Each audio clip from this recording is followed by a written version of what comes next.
As Hunt said, my name is Forrest Filler. This is Terry Brackenbury. We're from Evergreene Painting Studios. We're from New York City. Our company does restoration like this around the country and internationally. We're excited to be here. It's a beautiful piece from 1919. This curtain is manufactured in asbestos, but it's not a harm to the public. In 1919, fire codes dictated that you would have a curtain that would drop. There's a channel you can see here, and it would drop down if there was a fire on stage, and so it would protect the audience from any stage fires that happened. And so asbestos being an excellent insulator, it was a fireproof material, and so what they've done is, if you can sort of visualize like a knitting yarn that you might use to knit, it's sort of that diameter of woven asbestos into this sort of yarn, and then that was woven through, it looks like it's copper, very thin gauge, copper wire. And that is the support here. That's what this is actually made of. On top of this is a priming layer, and then the actual paint layer. The paint is a distemper, and distemper is an aqueous medium, which means it's water-based, and what it's made of is a pigment mixed with a binder, and the binder is like an animal skin glue. So that would be a historic, sort of traditional painting material. It's also important that in theater drops like this, you'd use a matte painted material because since there's a lot of light bouncing onto the curtain, you don't want to have gloss and different sheens. So by using something like casein, which is a milk paint, or distemper, which is the case here, which is a animal skin glue, as I said, you can achieve a very matte and consistent product. It's in great condition. We came here 2 weeks ago to work on the curtain. When we came, the front and back were heavily soiled. There was an old coal furnace in the back down in the basement, so the back now is about a tan color, but when we came here, the reverse was like sort of a black almost, you know, and that was just all that dust.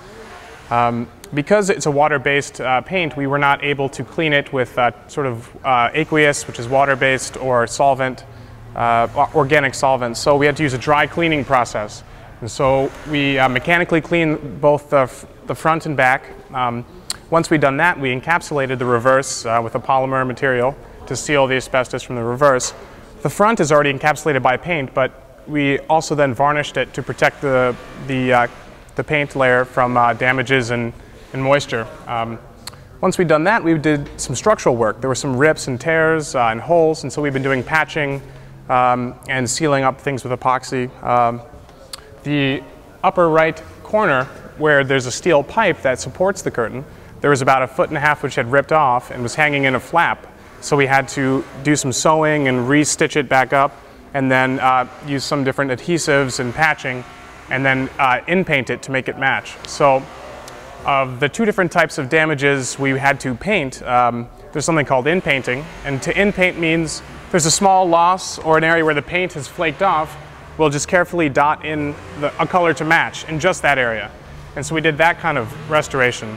There were some areas where water damage had removed large areas of paint, and those were mostly, and thankfully, in field color areas. So in an area like up along that trompe-l'oeil curtain, trompe-l'oeil means trick the eye in French. So you can see how it looks like it's an actual folded curtain when it's in reality just painted. And so some of those areas were heavily damaged, so we had to re-implement using more paint like acrylics and make that match. So those were the 2 different types of painting that we did.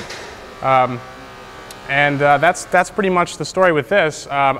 Additionally, because this is the last extant piece of historic material they really have as far as the color scheme is concerned, they're basing the interior design off the colors off this curtain. So in order to maintain a consistent and historically, I guess, accurate color palette, we're going to be using some of these pinks and cream colors and greens and colors like that for the rest of the theater after they've finished construction. So it's a very important piece, and it's really exciting to work on.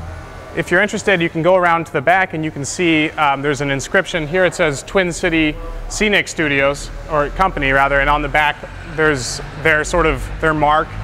And then there's 2 inscriptions that are sort of upper section which just say where the curtain itself was manufactured, and it was made in Pennsylvania, where the fabric was woven and stitched together before it came to Minnesota to the Twin City Studios for their work. So And Terry is just doing some in-painting up there. We've been working on that, so we're hoping to finish tomorrow. We've been here for about 2 weeks. Are there many of these around?